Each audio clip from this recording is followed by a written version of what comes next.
Hello and welcome to another update video about Ethereum. Yeah, we continue to be in this sideways triangle. It's just repetition really, so we keep it short in this video towards the daily candle close. Tomorrow I expect some significant movement because we have our interest rate decision of the Fed coming up tomorrow.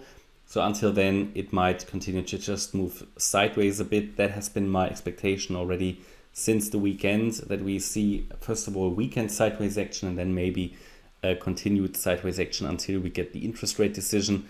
That decision might then take us out of the range.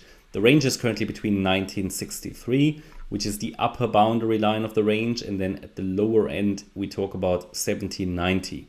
So at the moment, and that is and continues the view, we are in this wave 2, have this ABC correction currently that we're dealing with here.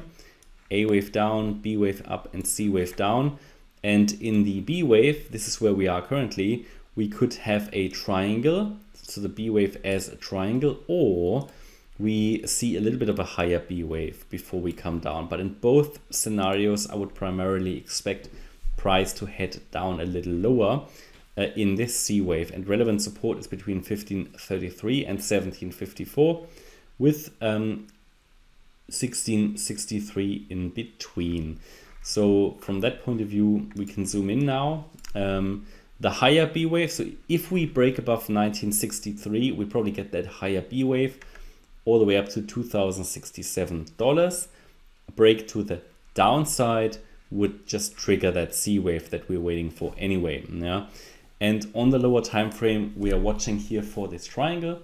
Highlighted to you already on the weekend that we could get a triangle count here. And in this triangle count, we're now in the last wave. As it seems, it's already a pretty full wave count. Yeah, the triangle doesn't need to move any longer. It has done an A wave, a B wave, a C wave, a D wave, and an E wave. That's all we need. I think that E wave hasn't really reached ideal target.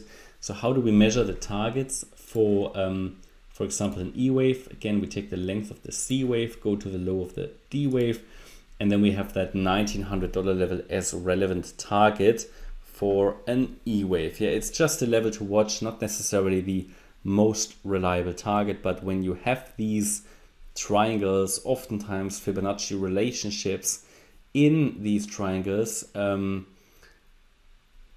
they normally relate to each other. These waves relate to each other in terms of the golden ratio, yeah, the 61.8 extension, sometimes the 38.2 extension. That's the level we already reached now.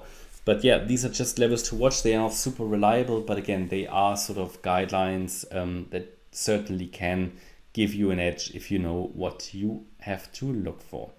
And yeah, that's my update about Ethereum at the moment. I hope you liked the update.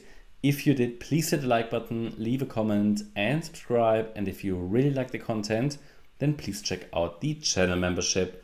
Thanks a lot for watching. Bye bye.